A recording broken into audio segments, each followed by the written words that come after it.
White and You Show with the Military Medium. This episode is being brought to you by Trailblazing Communications, tools for taking back your life. Today, I have with us a very special guest, Jessica Harris. She is the founder of Canine Salute. And it was something, it was interesting. This has been some years, maybe a year or two back, is actually I came across Jessica and Canine Salute and the organization. I was like, wow, I just felt guided just to not only support the organization for what they do, and I'll explain all that here in a minute.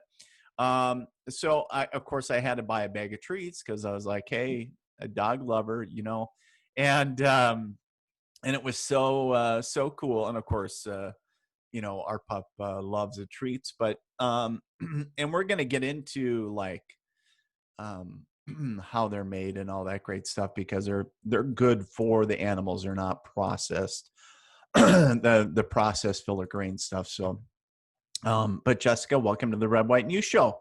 Thanks so much. Absolutely. So share with the viewers and the listeners, who is Jessica Harris and how the heck did you get started with Canine Salute? Well, it is a wild story. So to kind of start at the beginning a little bit, so I joined the Army National Guard in 2015, my senior year of high school, and I was just gonna, be a traditional weekend warrior, if you will. I had plans to go to medical school, was gonna let the military pay for most of that. And then a 6-year contract turned into 20 years. So I ended up, I got suckered into the whole thing. And funny how that works, right? just sign here, please. Right. Yeah. And but what I ended up doing, obviously I never went to medical school. So that didn't work out. One of many things in my, my 5 to 10 year plan that never worked out.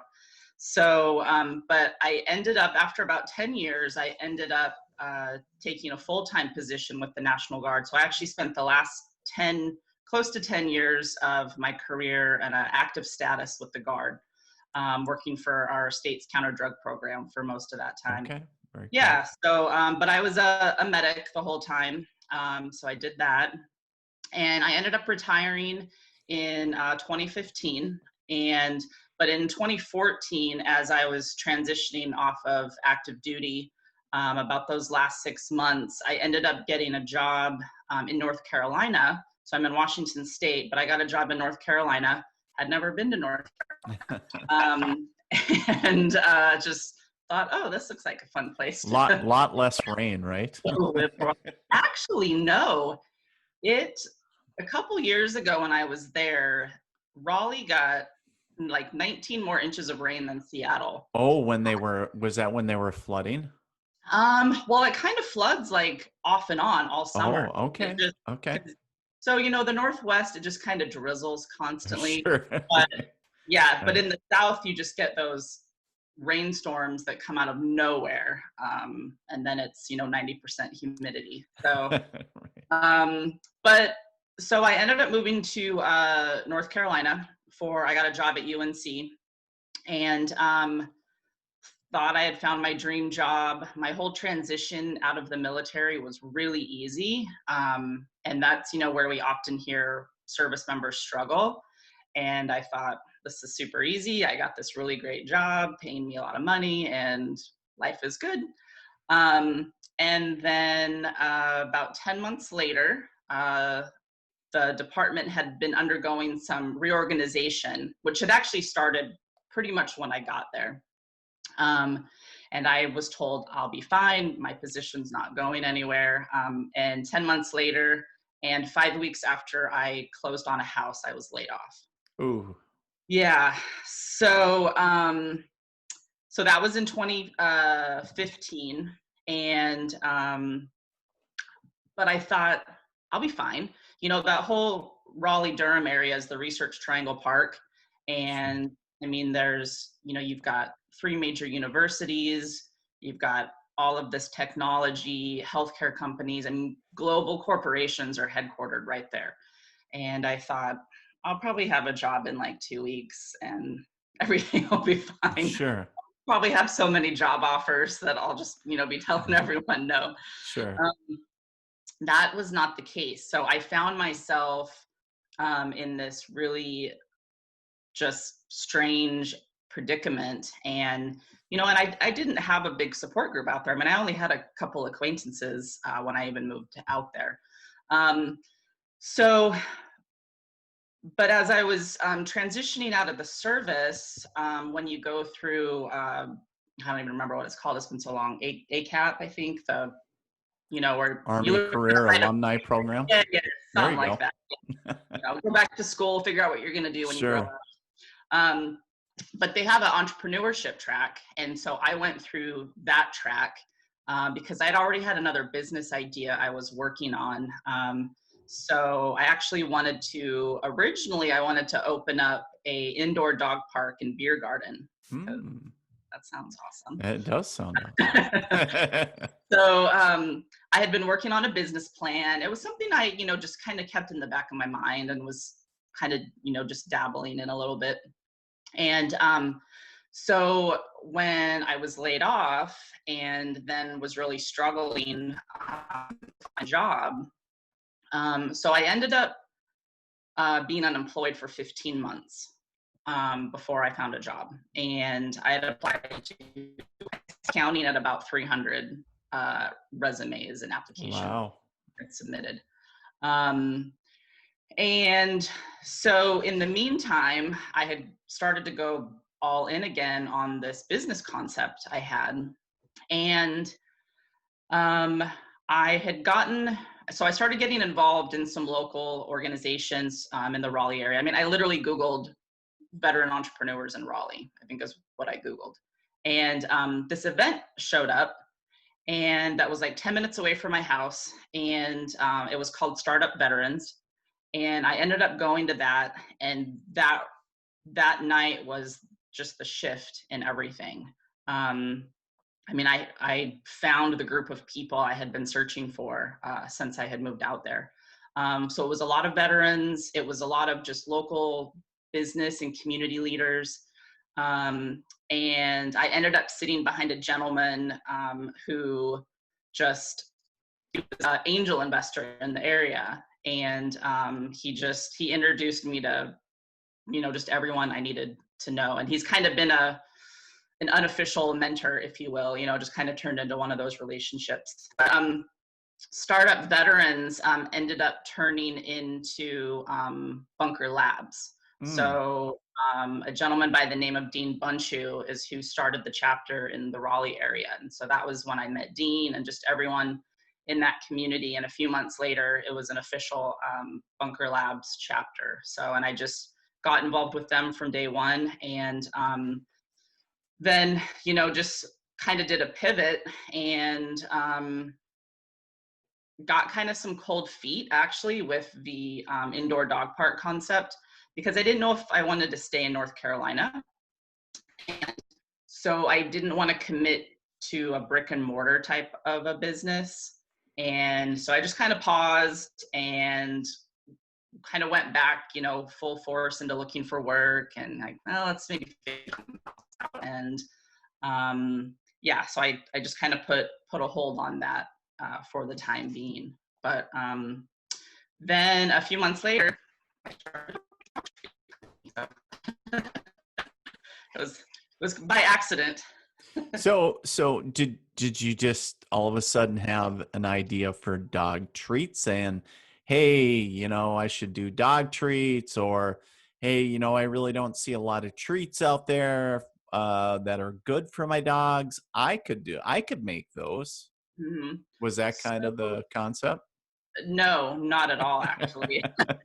So I'm a big dog lover, of course. Sure. I just have a deep love, especially for working dogs, military working dogs, police dogs, search and rescue, whatever it is. And there's just all of these canine pages on social media that I've been following for years. and just seeing what the dog is doing. And, oh, they got they found a little kid, or, whatever, just all these stories. Yeah. But in 2016, so in January of 2016, there were 8 police canines killed in the line of duty just in that 1 month alone. Wow. And by the end of the year, there were over 30. I think 2016 had 32 or 33 canines killed that year. And on average, there is about 30, give or take, each year. But the month of January in 2016 was just a particularly bad month. And I remember January 6th, the first canine that was killed, canine Jojo, out of San Bernardino. And then it was like the next week, another dog. Like, it was just one after another. It was really weird. And so I remember the night I actually got the idea for the business. It was January 19th, and I was reading Hofstra magazine, which is just a big magazine in the pet industry.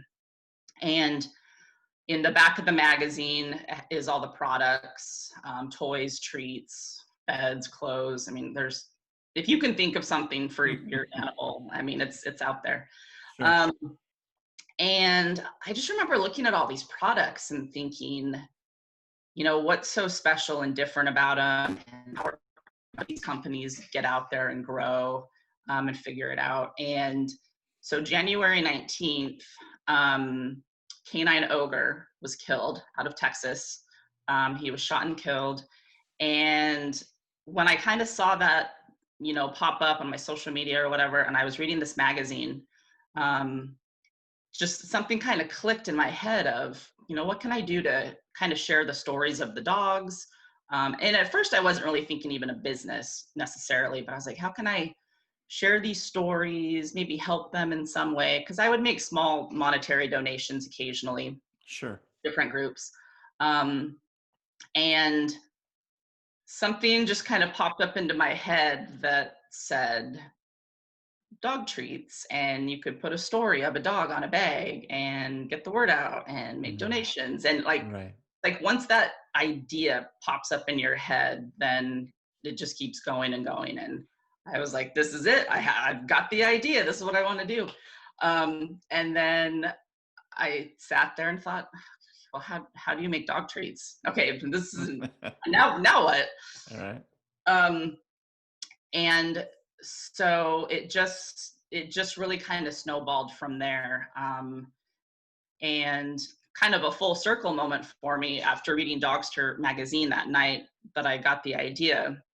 Almost 3 years to the day, my company was in that magazine. I had a big feature in the magazine. So it was very cool. Yeah, so it was really cool.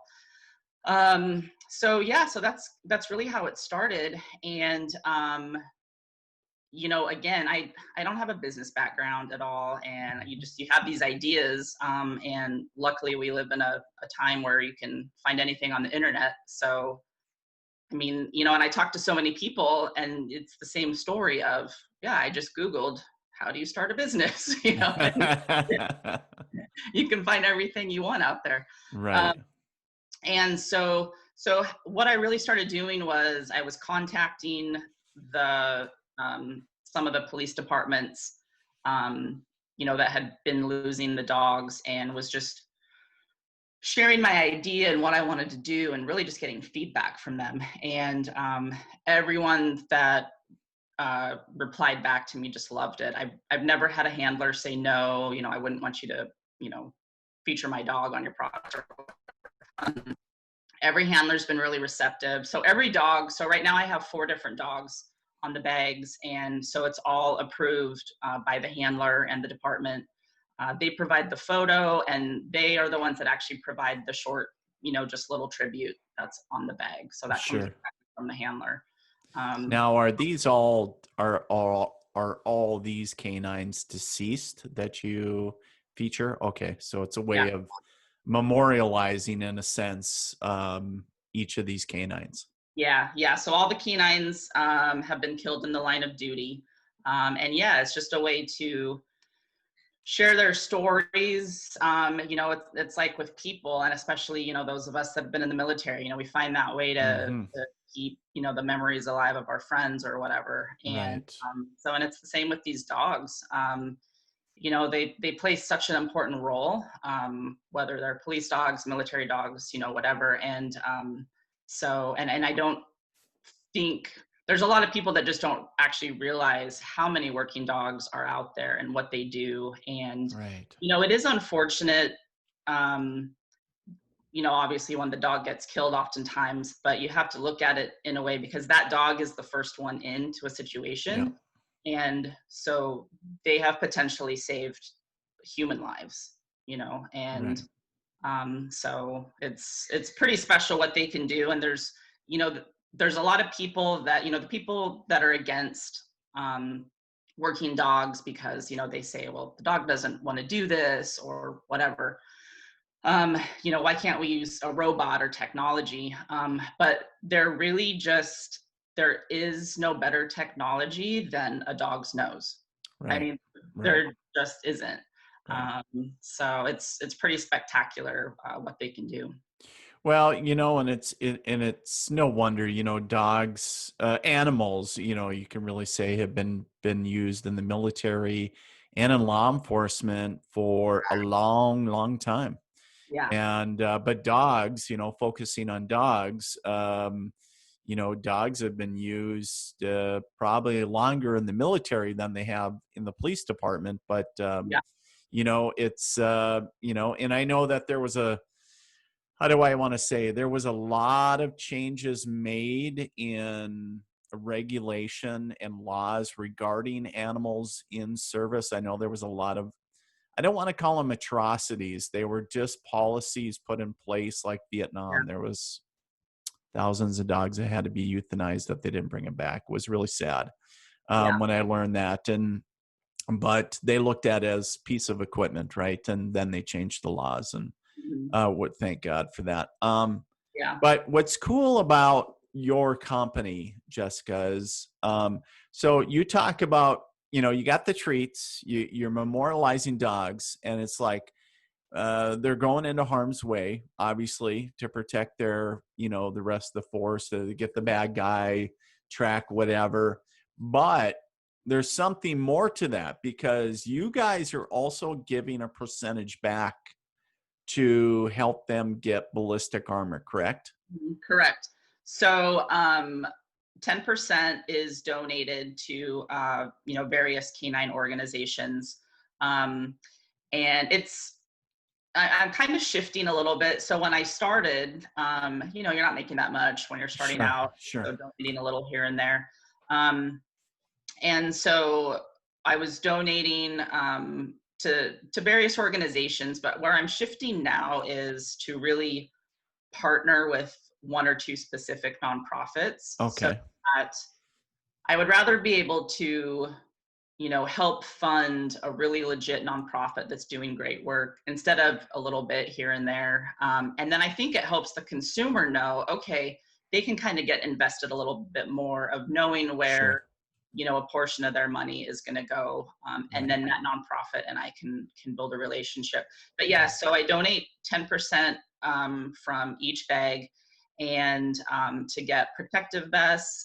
There's other organizations that instead of protective vest, they might provide a first aid kit. Because again, that's something, all of that has to come out of the handler's pocket. Sure. Um, it's kind of interesting, especially in the police community where they can spend, it's budgeted for a $20,000-$30,000 dog. The dog itself is that much. Right.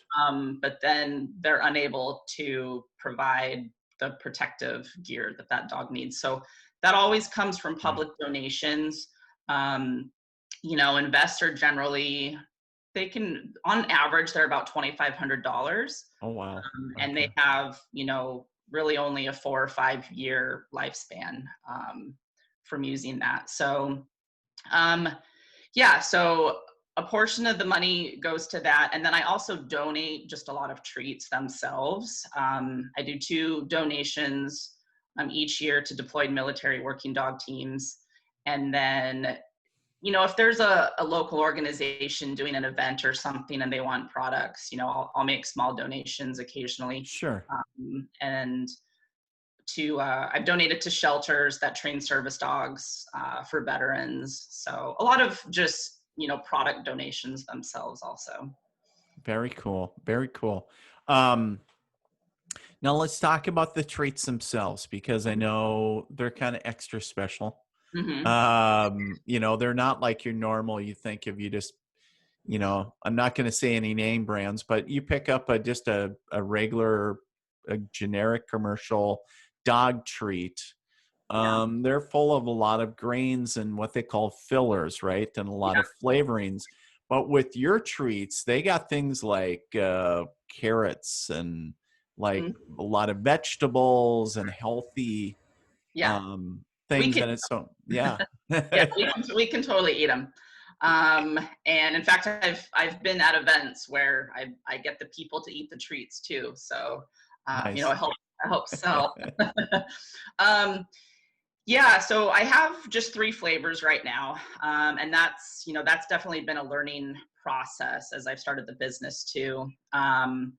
And, just as a consumer myself of multiple brands for my own dogs, the consumer has gotten very smart, and there's been a real shift in the pet industry of a humanization of our pets. Right. Um, and a lot of this really started it was really the early 2000s, but in 2007 and 2008, there were a lot of products recalled from China, where dogs were dying because of ingredients that were used coming out of China. And so the consumer, just did a complete shift, and people want stuff that's made in America. Um, so when I first started, at a small level, what I was doing is I was sourcing a lot of my ingredients from veteran-owned farms. So I was, living in North Carolina, a lot of farms out there, and I found a Marine veteran that had, just really great connections and is big in the agriculture industry. And that's what he does, is he helps veterans go into agriculture. So that's something I want to get back to. What happened, good and bad, is the business grew and I had to start outsourcing. And, so I was no longer getting my little ingredients and making treats. That's Sure. not really a way to scale a business. So I finally, after about a year, was able to find a manufacturer that would start on a smaller scale. Most of these manufacturers, their minimums are 20 to 30,000 pounds of product per SKU.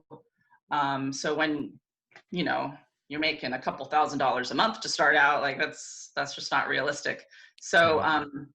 so that in itself was a really long process. But I did find a great manufacturer just outside of Chicago. And so they make everything in bulk for me right now. But unfortunately, what happened is then I just wasn't able to source from my little farmers anymore. That's something, I have a vision of going back to as the business grows, where I am able to do that, because a lot of these co-packers, they already have all of the relationships with, who they source from and the distribution channel and all that. And they're not going to take random ingredients from whoever you want. So especially if they're a certified organic co-packer, because there's so much paperwork and inspection that goes into that if they are certified organic. Right. So I'm not getting it from my veteran farmers, but it is all still, ingredients that are coming from American farms. So all the vegetables and everything. I don't have protein products yet, jerky treats, which that's the next thing I want to add, is jerky treats. Okay. But that's again where I've been really cautious of where the meat is being sourced. I still want it to come from farms and animals that are treated in, humane, not these, Mhm. huge farms, where sure I could get, ingredients for, a little bit cheaper, but that's not really what I want to do. Sure. So those are kind of next steps that I'm working on, is adding the jerky line. Very cool. Very cool. Um, And obviously now, how many years has it been since you launched from if So you'll say the first day? I'm in year 4. Okay. Um, last year though, last year I kind of call it a wash a little bit. Sure. So I moved back to my home state of Washington from North Carolina, and just in that transition and getting settled, Sure. where am I, going to pack treats and all of that. So there was a good close to half the year that I had things, shut down Sure. and wasn't really 100% focused on it. And so for the most part, all my sales were just repeat customers. I wasn't really trying, to reach out and find new customers. So it was enough to just keep things rolling. And then towards late last year is when things really picked back up again. But yeah, officially 4 years ago. So, and Okay.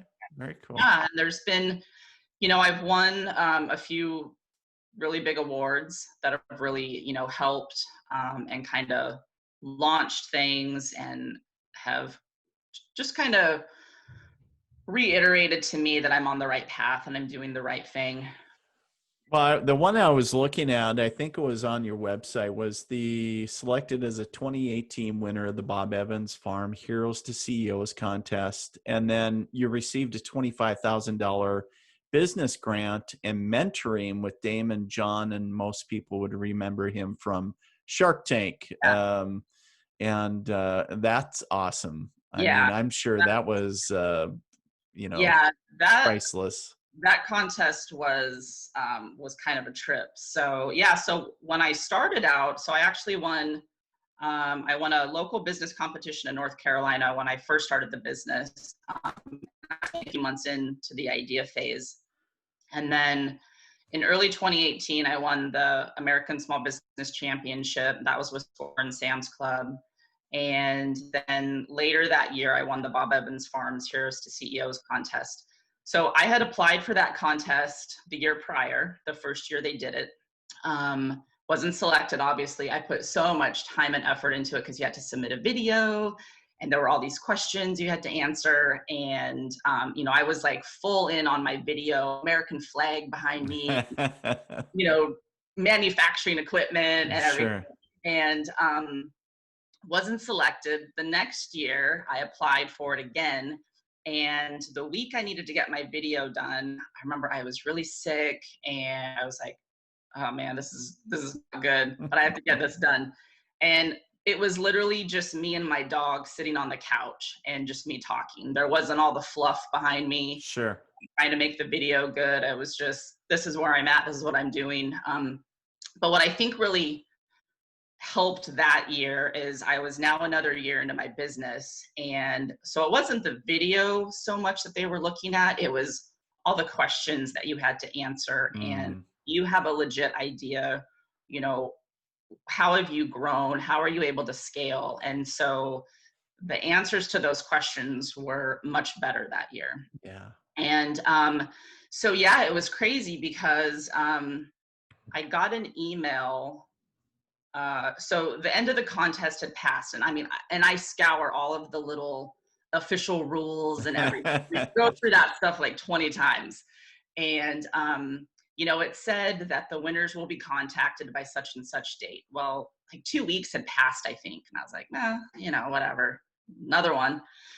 And I got an email a couple weeks after, they said they would reach out, and it was from the Bob Evans team. And it was just an email that said, are you available for a phone call at 2:00? And now it was in like 2 hours, pretty much from when I Oh, got the email. Jesus. Yeah. And then there was this little smiley face. And I was like, there's a smiley face in the email. What does this mean? But it just was like, and I still am thinking, oh, they just maybe want to talk to me. They're still deciding or whatever. Sure. So I was like, yeah, of course I'm available. And so 2:00 rolls around, and and I'm at work, mind you. So but the gentleman that I worked for knew all about my business. He was very Mhm. supportive. And I was like, no one come into my office. I have a phone call at 2:00. I don't know what's happening. And so my phone rings, and there's this gentleman on the other end of it. and it sounds like a telemarketer. Or I'm like, okay, did I not pay a bill? Like, oh shoot. And so, because he just says, is this Jessica? And I was kind of irritated. I was like, yeah, because I'm thinking, I'm waiting for a phone call. Like, I don't have Right. to talk to you, buddy. Right. Yeah. I don't have time for this crap. Get off. Right. Yeah. And all of a sudden he says, yeah, so this is Damon John. And I was like, kind of, Wait a minute. yeah, Oh, 6 I know seconds. that name. Yeah. And I was like, I'm sorry. And then because he kept talking, and I was still processing that he had just said his name was Damon John. So he's talking, and I was like, I'm sorry, who did you say this was? And he says, it's Damon John with the Bob Evans Farms contest. And I'm just calling to let you know that you've been selected as one of the winners. And I was like, I mean, I think I left my body for a moment and was like, this is not even happening. Right. So, yeah, so he likes to personally call all of the winners. Very which cool. is really cool. That is Yeah, cool. because he loves that reaction that people give. Sure. So, yeah, so I mean, I probably sounded like a total idiot on the phone, I'm sure. And yeah, I'm kind of glad no one was there to witness it. Yeah, a couple months later, gosh, I don't even think 2 months later, they had flown us all up to New York. So there's 3 winners that are picked, and we had an all-day event at Damon John's co-working space in Manhattan. And so we spent the day there, I mean, a good, 7-8 hours, and he was there for the whole day. And we had, all these meet and greets, and then we had a great lunch that was served with all Bob Evans foods, of course. Sure. And then, the check presentations, and then we each got an hour long one-on-one mentoring session with him. Nice. So, yeah, I mean, just the opportunity to sit down with him and show him your products and get real feedback and ideas and things like that. So, he's really invested in this partnership. They just selected the winner for this year's contest. The contest has changed a little bit the last couple of years. And, but the Bob Evans team also themselves are absolutely tremendous. This isn't one of those things where a company just kind of wants to look good, doing for something. PR type deal. Yeah. They do stuff for the veteran community throughout the year. And then even after the contest, it's not like you just win the money and they send you on your way. They're now they just gave you $25,000. They're invested. Yeah. They're invested in you. They want to see us succeed. And so, there's been a lot of PR. I mean, the reason I got into Dogstra magazine was because of the PR team that they use. Nice. I had, it was like a 3/4 of a page article that would have cost me $15,000. Right. People don't realize how it costs you so much money to get into a magazine. It's expensive, right? Yeah. The mainstream media. It's stuff like that. The next year they flew some of us back to New York for to welcome the winners. Yeah. For the next year. So we're constantly involved. All the winners, we all stay in touch. And the whole Bob Evans team is just, they're absolutely incredible. So that's awesome. Feel very blessed that I ended up winning that year. It was definitely a game change moment for me. That's awesome. Well, we'll make sure that we do them a solid, and we'll make sure we put their info up on the little in this video. We'll make sure we put their info up a little on the video here. Bob Evans. Yeah. The fun thing they do is, so for the winners each year, they feature you on Bob Evans Farms packaging in the grocery store. So for a whole year, our faces are on the macaroni and cheese and the mashed potatoes. So, very cool. There I am. So it was so fun last year. I'd have friends, they'd find me and take pictures in the grocery store. I did for last Thanksgiving for a big potluck. I bought a bunch of the macaroni and cheese that had my face on it. And I just put the mac and cheese in a crock pot, and I was like, oh, look at this mac and cheese that I made. But then I just had all the boxes with my face out. So yeah. That's funny. That is So yeah, funny. it's pretty funny. That is very cool. Very cool. Yeah. So, I don't want to forget a very important part of your team is your vice president of quality control, Tilly. Miss Tilly. Yeah. Miss Tilly. So share with us, you have a really kind of hilarious piece on that, but share with us a little bit about Miss Tilly. Yeah. Well, I've been hearing her paw at the door. She's like, why are you in your room right now? Why Like, am I not in mom's in there. What are you doing? Yeah, so she's 8.5 now, and she is a Brindle Bull Mastiff. And man, she's my sidekick. She rode out to North Carolina with me, 6 years ago, and threw her in the car again when we drove back out to Washington. And yeah, they're just, it's a wonderful breed. They're so goofy, and they're strong and protective, and then they're the biggest couch potatoes that I think exist. So yeah, Does she go to work with you every day? not so much every day anymore. But yeah, she tests a lot of these treats. So yeah. So Well, when mom's the founder, yeah. there are perks. Yeah, she's got a good job. So Right. I love it. I love it. So one of the things you do have, share with us a little bit what Veteran Wise is. Was that the piece that when you went through the ACAP piece, but you yeah. get Oh yeah, VWise. Yeah, it's like the longest acronym. right, the Veteran Women's Igniting the Spirit of Entrepreneurship. Yeah, I think that's a longer acronym than most Army acronyms. Right. Yeah, so that was through Syracuse University. They have the Institute for Veterans and Military Families programs. Okay. And so, because I went through, it's the Boots to Business program. Sure. Okay. That they offer. And then, the VY. So they were holding an event in 2014 in the Seattle area. So I went to that. It was a 3-day conference, and it was just a bunch of, business classes and networking events, and just, it was all of the basics laid out, which is exactly what I needed. Sure. And again, another great group of, once you go through their programs, I mean, you're kind of, alumni with them, and they include you. I mean, still to this day, they reach out, and I get included in, press stuff, or, articles or different things like that. So wonderful program for veterans that are, they might have a business idea. They have a ton of really great resources. Sure. So let me ask you, Jessica, if folks want to reach out to you, if they maybe want to go check out your products, find out more about Canine Salute, or, how to, support whatever's going on, how can they do that? Sure. So on the website, caninesalute.com is where you can buy the treats.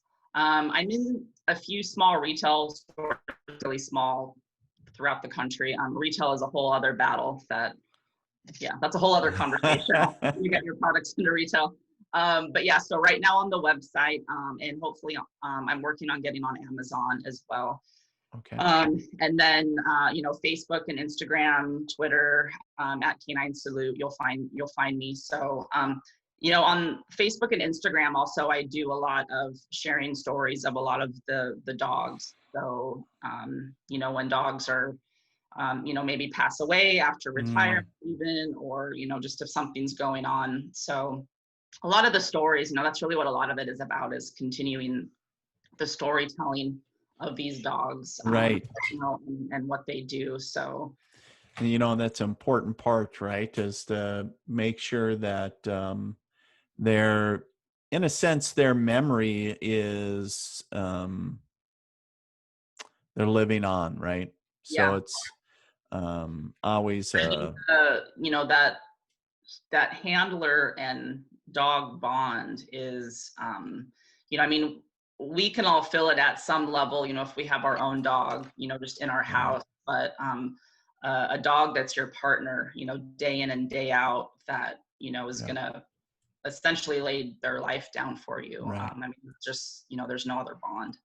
I was just looking here and I was like, it's interesting that we're talking because um, in episode 26, which will air towards the end of September, Mhm. we'll have a guy by the name of James Mellick. And James is a woodworker. Do you know his work? So, I've been so following James's work for yeah, years. he does Incredible. fabulous work. He is such a talented work. Nobody, the people listening to this are going to be like, "Oh, dude, who are you talking about?" Yeah, This guy, you go when it airs, you'll see the detail and love he puts into these projects. But we feature the Wounded Warrior Dog Project that's on tour and about the stories of each yes, animal, and in the same sense it's telling the stories of the dogs, and not only the dogs, because some of his sculptures tell stories about the handlers. right. So I think it's cool, the correlation. And then we also, if people don't remember, we had Susan Norris, who was episode 2, and Susan is a sculptor out of Colorado, and she was commissioned to do, I think it was called Buddy or something like, but it was about it was a bronze Yeah, sculpture with a helmet and I think a golden retriever, but yes. working dogs. I And the level of Mhm. love and creativity that goes, and I just find it fascinating when people connect what they're doing. I don't care if you're an artist or, in your case, Jessica, you make dog treats, but connecting to an animal. And I know in this we're talking about 3 scenarios with dogs, but just the level of love and dedication that comes out in the craft, it's mind blowing. And that's why I was like, oh my God. And I was like, we can't have Susan and everybody else on and not have Jessica. We got to get Jessica on here. And everybody's, Yeah. and I was Yeah, like, James's work, I would love to go to one of his exhibits one well, that'd be day. I cool. mean, yeah, his work blows me away. Maybe you Mhm. guys can partner together and he make a dog treat holder, Oh, there we like go. a hold bags, because he does the memorial dog, Yeah, something like that, right? yeah, yeah, that would be amazing. Yep. That would be awesome. That would be very cool. Yeah, this Well, weekend, in fact, so it is Memorial Day weekend. yes, And I've always chosen to not do any types of sales or sure. discounts or anything on Memorial Day weekend, but rather I double my donations. Very Um, cool. so yeah, and so this year I'm donating to the Canine PTSD Center. Oh, Um, yeah, so they're a small nonprofit, and they take in dogs that have PTSD to rehabilitate them, and then oftentimes pair them up with a veteran as well, as it's just kind of a healing process for both the right. dog and the person. And then they also just do a lot of, actual scientific research behind how these dogs, get PTSD. And, obviously, they're going through just as much as people are. So if people get PTSD from the things they're going through, then it's no different than these dogs. So they do a lot of the research, and then just best ways to rehabilitate them. So that's where I'm Very cool. donating my May donations to. Mhm. Very cool. Very cool. Well, hats off to you. And of course, I just wanted to say thank you for your service, but more importantly, obviously, thank you what you choose to continue doing. Uh, you know, Serving, our four-legged friends, and keeping the memory of those that have passed on, alive through this tribute. And then of course, donating that piece. It's just a tremendous, and in the, I like to use the analogy of the ripples in the pond, right? And so Mhm. when a great idea or that just coming from a heart space creates a small ripple, and then somebody else is like, I like what she's doing. Like, we need to Yeah. do something, right? And a cause and effect, and then creates that tsunami eventually of change. And so I think more folks out there that have that idea. What would you share, Jessica, if there's a veteran out there right now, maybe somebody transitioning from active component to full-time civilian status, or maybe just Joe Blow, whatever, what would you share to them if they're thinking of starting a new company, or maybe in the beginning stages of down in the trenches? Mm-hmm. So we are in such a great time, I think, to start a business. There's so many resources and organizations that are willing to help people. And even just in the 5 years that I transitioned out, there's so many more now than there was 5 years ago. So, and as veterans or even military spouses, we're very fortunate because there are all of these organizations. I've been involved with Bunker Labs, since the beginning. They've been just instrumental in my success and keeping me going. And I was a city leader. I became a city leader for the Raleigh-Durham chapter in 2018, and then when I moved back here to Washington, I'm now one of the city leaders for the Seattle chapter. Obviously, during quarantine, we haven't been doing all of our events that we normally do. But there's a Facebook community, Bunker Labs Launch Lab online, that people can join. And again, that's where if you have an idea and you just absolutely have no idea where to start, that right there is a wonderful community. The resources through Syracuse. I'm also I'm in another program I was accepted to in March, is the Hofstra Veteran Venture Challenge. So I was one of 20 applicants out of a little over, I think, 110 veterans that were selected for this challenge. And so Hofstra University, they have a lot of really great resources for entrepreneurship. There really is, there's so much out there. It's almost overwhelming sometimes because Right. there is so much, and there's a lot of really great information.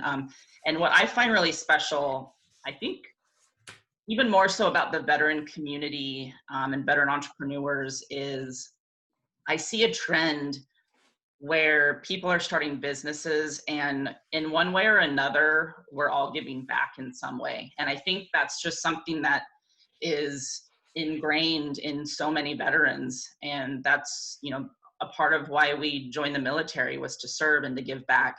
And that continues over into our business in whatever way, that is special to us. And so that's what I love, especially about the veteran entrepreneur community.